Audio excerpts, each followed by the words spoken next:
everybody again for joining in for yet another episode of my career development series.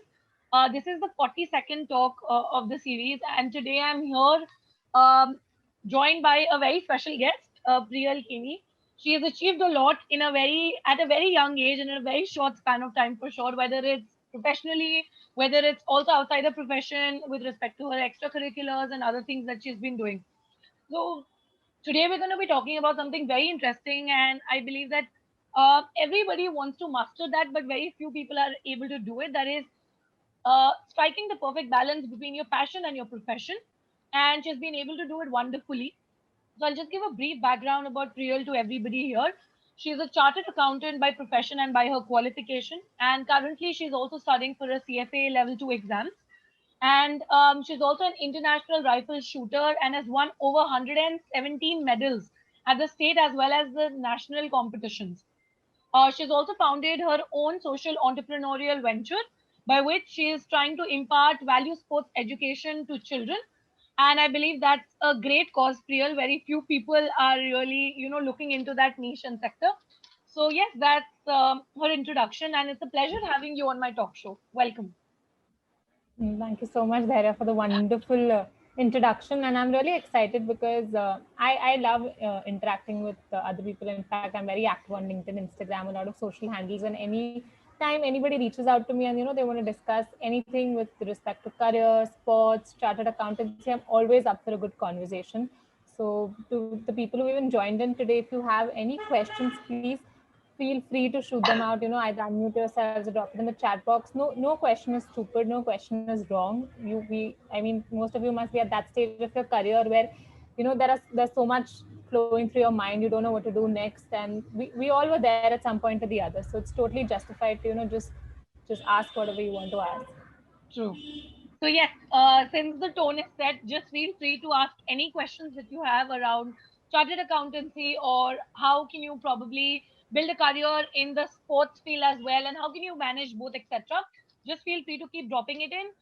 Meanwhile, we'll get started with the session.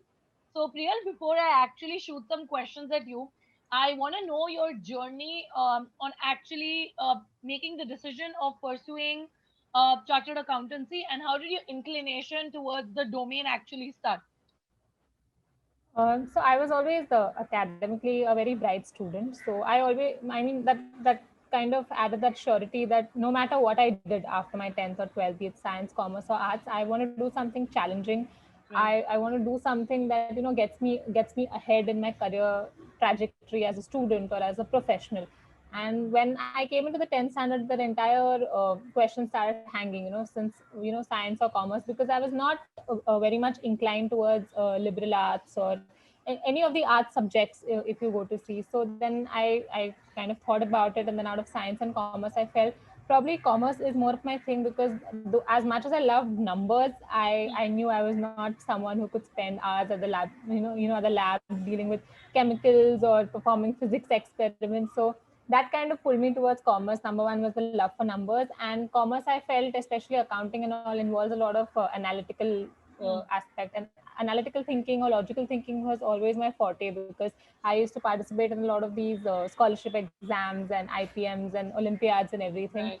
So keeping all these aspects in mind, I took up commerce, and then even after 12th, I was very sure that I will be doing one of the professional courses, because that is what keeps you ahead of the competition. That is what is challenges yourself as a professional. So I was at one point of time kind of confused between chartered accountancy and company secretary. So I Hmm. gave the first foundation level of both these courses, and it was only then that I felt that CA is something that I'm more inclined towards, because it has more of numbers and a much broader realm than CS, which is more towards just the secretarial or the legal aspect of Yeah. of a company. So Yeah. then that is why I took up CA, and of course that is how my journey of chartered accountancy started. So though I gave the first two levels, it was only after graduation that I started with my articleship, and then 3 years of articleship, cleared my CA final, and now it's been more than 1.5 years that it's already done. Currently working with a consulting firm. So I'm not going to regret any decision that I did. Like, I'm happy I pursued the course. A lot of people ask me, is it really worth the rigor? Is it really worth all the efforts you put in? If I had to look back and I had to answer that question, it was totally worth it. Wow, that's great. And I have to agree that such professional courses and degrees such as a CA or a CS or a CFA exam, which you're preparing for right now, they do require that potential and that zeal to go that extra mile, because it is not easy. You have to put in the work and the days, and that too while you're actually working at a particular firm, right? So juggling between things becomes difficult. So I would also like to ask you that, okay, that's like the professional side of things. How did your inclination towards sports and something like rifle shooting really come in? Because uh, I know it's not correct to say that, but the truth is not many girls are really doing this, at least in India, and that to someone who is a chartered accountant, and then moving towards something like rifle shooting, doing it at state and national level competitions as well. So how did all of that play out? So, sports and fact, rifle shooting started way before CA even came into the picture. So, I started shooting when I was in the eighth standard, and a lot of people don't understand when I say this, but trust me, if you go to any sports person and you ask him this, the day you kind of take up a sport and the day you figure out that I'm passionate about this, or I like this sport, there is some inner voice or there's something that tells you that this is what I want to do, this is my true calling, this is my sport. And I think I realized that somewhere when I was in the ninth grade, that I was into basketball, I was into throwball, I was into chess, but the kind of feeling I got at the shooting range, that inner voice telling me, this is probably my true calling, this is what really pushes me out of bed at 4 a.m. in the morning. This is what I can put in the extra hours for, the extra hard work for. Once I realized that, there was really no going back. So I was very clear. I was like, even if I do shooting, which was my passion, it was not going to happen at the cost of compromising any of my academic aspirations. So putting that at the most important focus in my life or in my career trajectory, I did everything I had to do to make sure that I do justice even to my passion by the side. So though my graduation or my CA studies or my other academic aspirations were the main focus, they were like, I would never compromise upon them. I made sure I put in the extra hours, I canceled all other plans, I did whatever it takes to do those hours of training for shooting, traveling for matches and all that. So I think it's all about figuring out what you're passionate about, and once you know that, once you know this is what I want to do, everything just falls in place. So yeah, for me, that is how the timeline went. Shooting started, then CA just came into the picture. I started the course, I finished the course, and I mean, shooting just stayed. It's just stayed, and I think it's pretty safe to say that it's going to stay. I mean, I don't see any reason why I'll ever hang up my gun or be okay. Fine, I'm stepping down as a shooter or as a participant. Wow, that's amazing. So, one thing that I would like to ask you is that, see, I do understand that when you're passionate about something, you're willing to put in the extra hours, burn the midnight oil, and get things done. I agree. However, it goes without saying that it's not as easy as it looks. So, how did you? And time management is a skill which I believe not every professional, every student today as well must at least learn, if not master, because it's essential. You cannot do without it, especially in the digital age where everything is a little chaotic and all of that. So, Priyal, how did you actually manage to balance out your journey and your day and give the right amount of time to everything? Also have a basic personal life, spend time with your family and other things. How did you manage to do all of that? So to give you a brief background, even before all this chaos really kicked into my life, I was a I was a super laid back student. Like for me, my days on the weekend started really late. Life was just about walking. My school was 5 minutes away, so it was about walking to school, attending school, being a sincere student, doing your homework, going down to play with friends, and life is really very chill. But Okay. after that stage, when you realize that maybe you should push yourself more, maybe you want something more out of your life, you don't want to settle for something. After that entire feeling that kicked in, that sense of grit, that sense of perseverance, passion, after it kicked in, everything just took a total 360-degree turn. So honestly, for the kind of lifestyle I had, it took me a good 6-7 months to figure out how am I even going to balance this, how am I going to pull everything off. But again, two things that matter the most is, number one, what are your priorities, and number two is where you see yourself probably in 2 or 3 years. And I knew what I wanted clearly. I knew where I saw myself in the coming future. And secondly, I had my priorities straight, that whatever doesn't contribute to get me where I am, or doesn't do any good to my plan, to my goals, to my ambition, it is going to go way down in my priority list. And once you've said that, everything just falls in place. You start cutting down on unproductive activities for your day. You start meeting your friends a little less. Like, I'm not saying don't go and meet your friends. I love meeting my friends. I'm a very social person and all that, but you need to prioritize your things. Do the things that matter the most, that are of high importance to you first, and whatever time is left, like, take some time out for yourself, take some time for your family or friends. So when it comes to time management, like, it's just about prioritizing your work, and be true to yourself. Like, you cannot lie to yourself. Like, if you've goofed up, if you've cut some slack, if you have overslept, if you've wasted time on the phone, on Netflix or something, be true to yourself and be accountable that, okay, fine, I have wasted time and now I have to cover up for this. Otherwise, my entire schedule is going to go for a backlog. Like, don't lie. You can lie to your parents, you can lie to your friends, you can play the blame game, but don't at least do it with yourself if you really, really want to grow, if you want to develop, see yourself progress ahead in life. Right. Yeah, I think that's very beautifully put, because at the end of the day, you can lie to everybody, but deep down there, you know that you have probably been a little unproductive and not done the right thing. So yeah, Yeah. I think it's a good self check, way to actually become a little more aware of things. So yeah, thank you for that, Priyal. Also, I'll just drop in a reminder that all of you can feel free to drop in any questions if people want to even unmute themselves towards the end. I don't think we have any issues. You could probably Yeah. directly address your questions to Priyal as well. So moving forward, I would also like to know that being in this profession, that too as a female, counterpart, right? I'm sure there would have been times where most of the people or your colleagues would have been male participants, right? So, how is that journey of adapting to that change and actually building that position for yourself at a national and a state level, wherein people were actually appreciating and being accepting of the fact that a girl could do this alongside her full-time job and other things as well? How did you adapt to all of that? Because I know it's not easy, especially in India.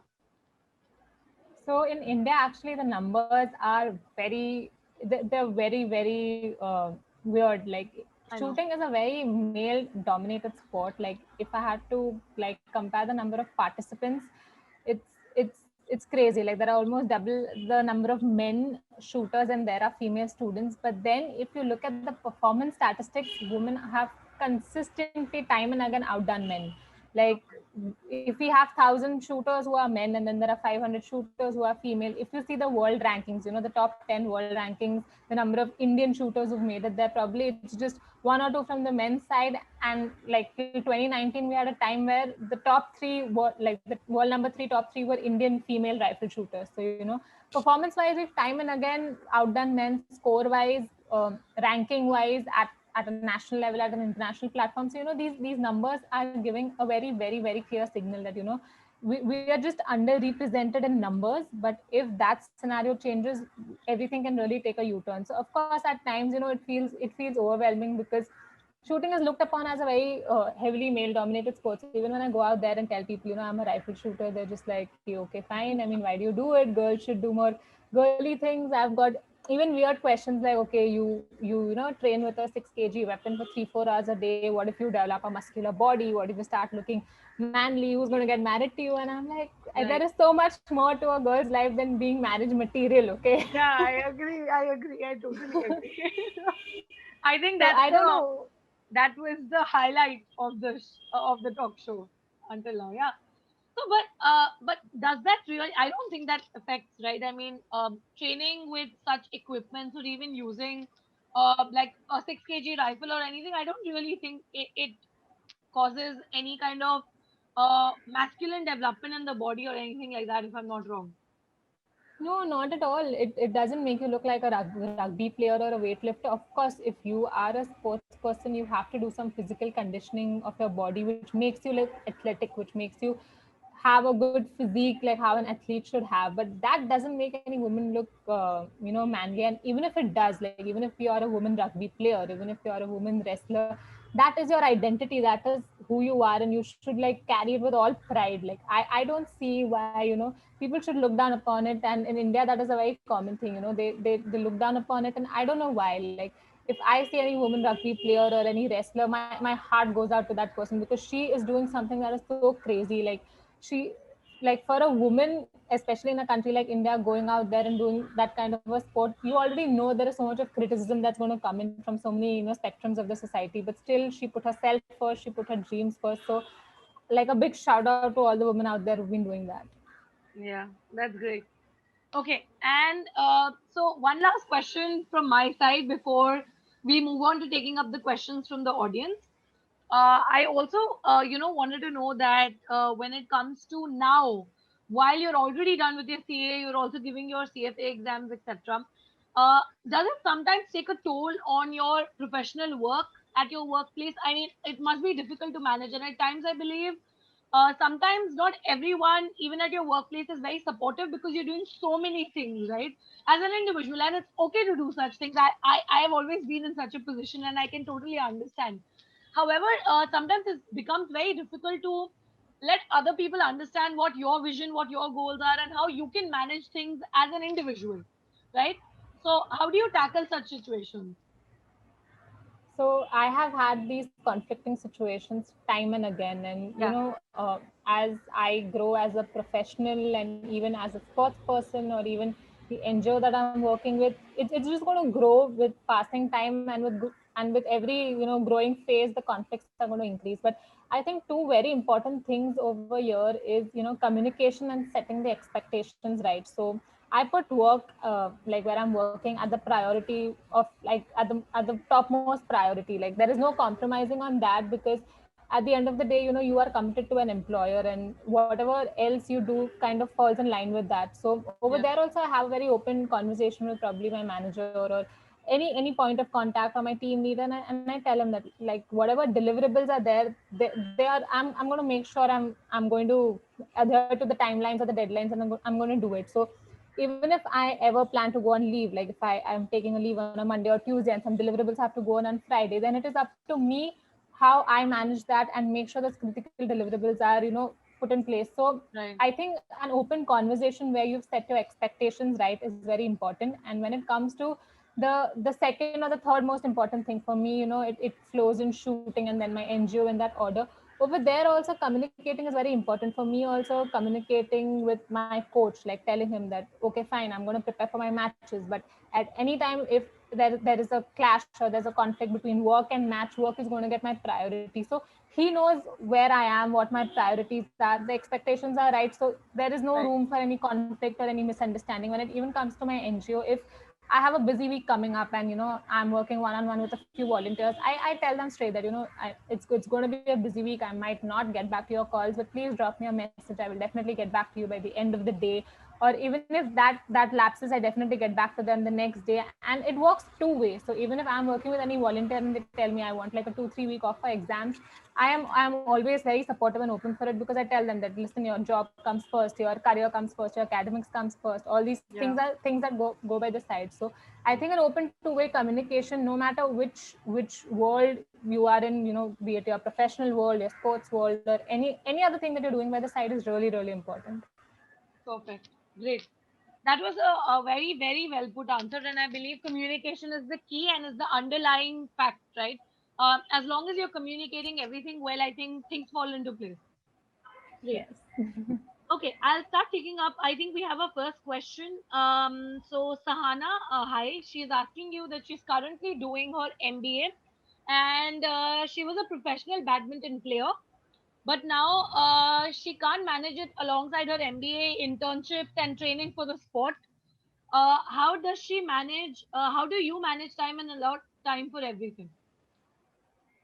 Okay, so see, Sahana, on the outside it looks like, I manage everything and it all looks good, but I can be very honest and upfront here.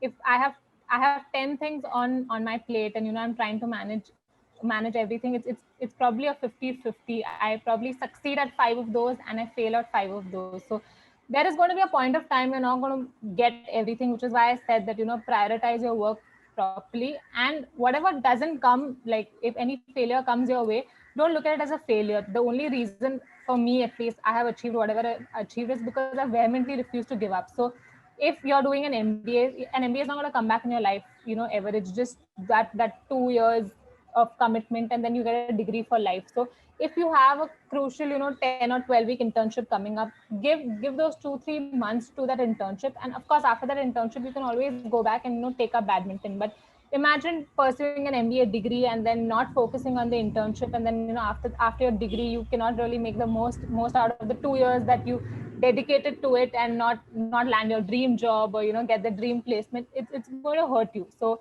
I'm not saying give up on badminton. Of course, go down on weekends, keep up with the sports, stay in touch with my sport. Like, for example, even when I did my chartered accountancy, the last final year of a CA final, I stepped down from shooting. I did not play any matches. I used to go in on weekends. I used to do my training just to stay in touch with the sport. And it was like kind of a reboot for myself. But sometimes you have to choose between the two things. So prioritize what is most important for you at that point of time, or what contributes the most to where you see yourself in 2 years down the line. So if you see yourself 2 years down the line as a professional badminton player, then of course your MBA internship doesn't matter. But if you see yourself as a professional working, then your MBA internship matters. So make your choices wisely. And if you are at a point of time where you have to choose one, you can always go back and do the other thing. Like, I took a year's break for CA final, and after CA was over, I went back to my shooting. I shot the nationals, and now everything is back to normalcy. At that time it feels it's like a big decision. You're in a big dilemma, but trust me, like, don't stress too much about in life. Like, time passes, things get better, and everything falls in place. Yeah. So I hope that answers your question, Sahana. And thank you for that answer, Priyal. So the others can also, if let's say, I mean, I'm not very sure. Some people don't probably like putting it in the chat box also at times. I've seen this.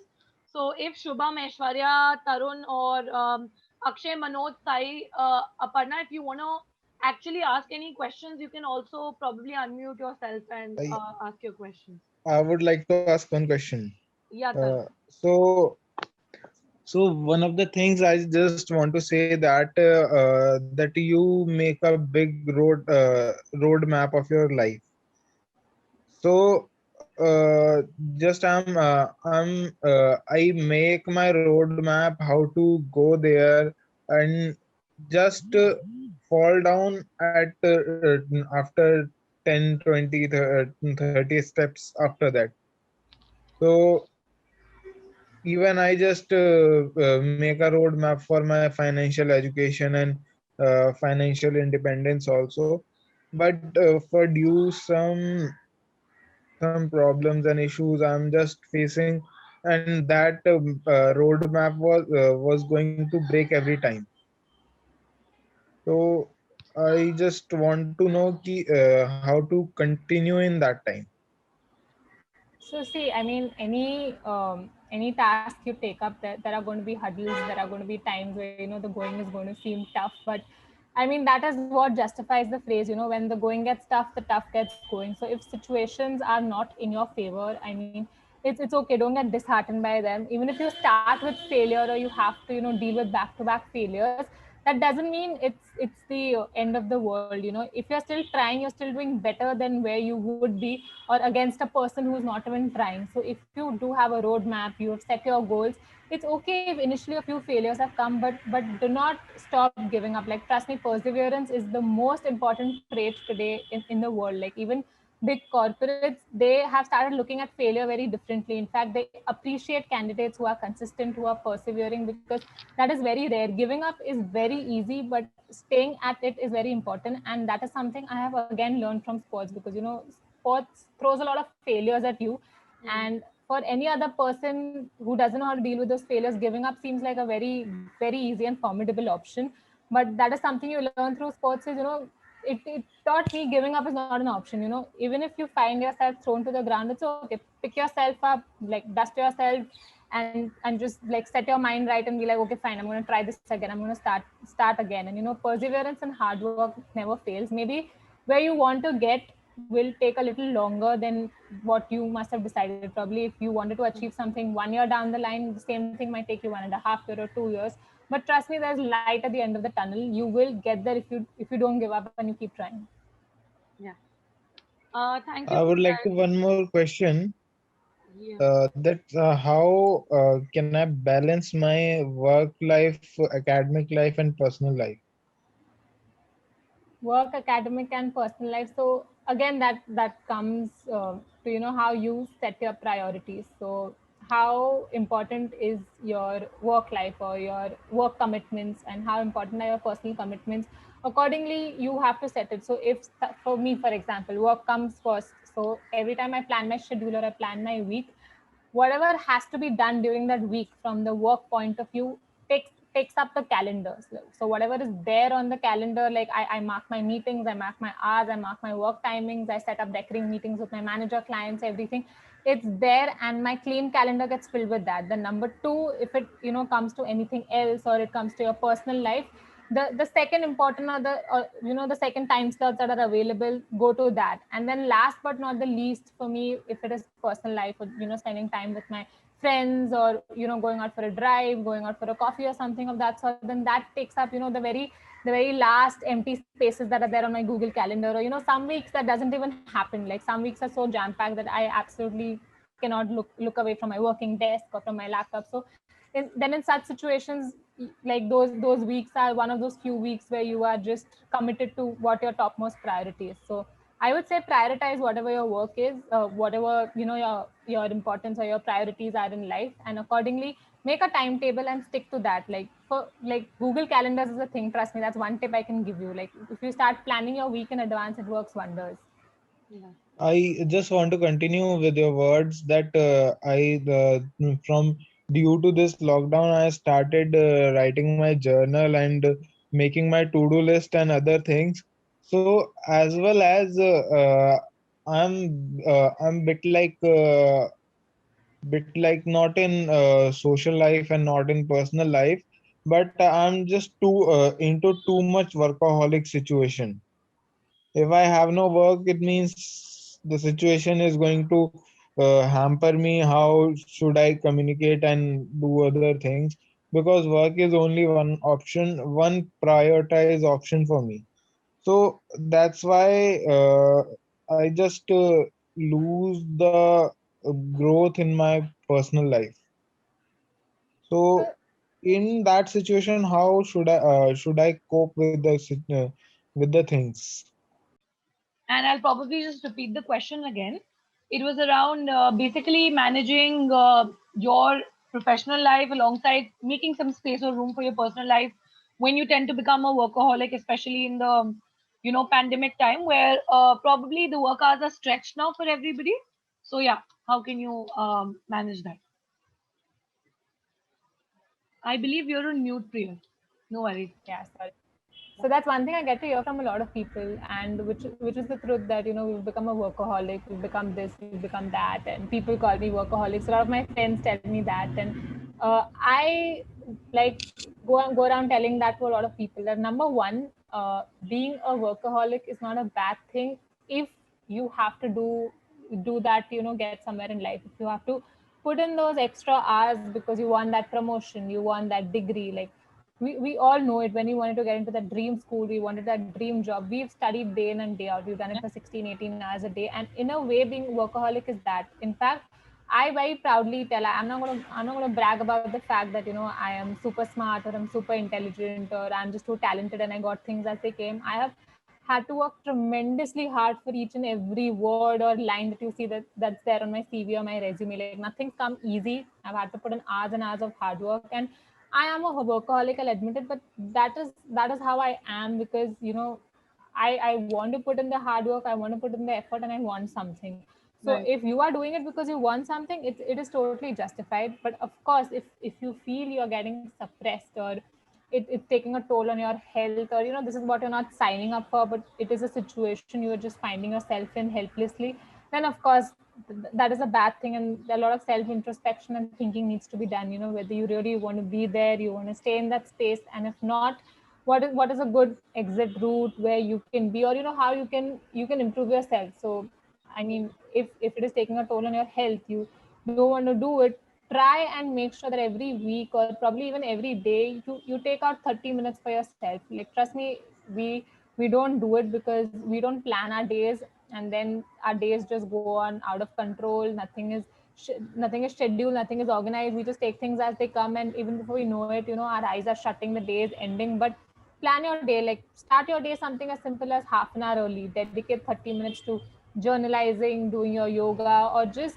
grabbing a cup of coffee and spending some time with yourself in the veranda or gallery, watching your favorite series. Do whatever those 30 minutes of me time make you happy. And Yeah. trust me, it is a great way to start your day. It is a motivation boost for me. Journalizing is really, really important, because every time I journalize, I keep writing, I keep reinforcing, like, why am I doing this? What do I want to do today? How is it going to help me in life? I'm a lot into self motivation, and that really motivates me, because even if I've had like less sleep, I've got up and I know it's a rough day ahead, just penning down a few lines of that this is what we've always wanted. You didn't come this far to just come this far. Any 3-4 lines of motivation really pump me up, and I'm like, okay, fine. I mean, I get my thoughts aligned to the rest of my day and the schedule coming up, and then I have a great start to the day. So of course, like, you'll think about it. If you think uh, being workaholic is something you don't like, then of course one shouldn't be there at all. Like, please bail yourself out of it. Talk to friends, talk to your close family members, see how you can get yourself out of there and work on it. Perfect. Okay, thank you for that answer, Priyal. I'm now going to move to the question which Manoj dropped in. So I took a picture of it. He asked you that, so rifle shooting and gun shooting are different. That's one part of his question. And in shooting, while we pull the trigger, it also gives you a back force, right? So how does it feel to handle that back force? How was your first experience of it, and how did you build a body strength for it? If any body strength is required, if at all. Yeah. Okay, so when you use the term gun, it includes rifle and pistols. So my pet event is rifle, which is like a rifle is like, it comes with a huge barrel that's like about a meter or a meter and a half long. And again, when you talk about gun, like, it even refers to a pistol, which is something very similar to what you see in a revolver or what you see in movies. Something that is really handy. You can just carry, you carry it around with you. So both these terms, in a way, mean gun only, because gun is a very broad term. And secondly, coming to the recoil aspect of it, of course, when I use the licensed weapon, that is a .22 small bore weapon, it gives a jerk to your to your shoulder every time you shoot the bullet. There is a recoil. And since I've already mentioned, like, I started shooting when I was 14, when you are still not very physically well built. Like, for me, it was still an advantage that I'm someone who's on the taller side, so I still had a better physique than other 15 or 14-year-olds. But still, my system was not fully equipped or built at that point of time to handle a 6 kg weapon, or handle, like, we have about 120 recoils in a single match. So every one single recoil is like on your shoulder, 6.5 kg weapon going back, and 120 of those shots in a duration of 2 hours.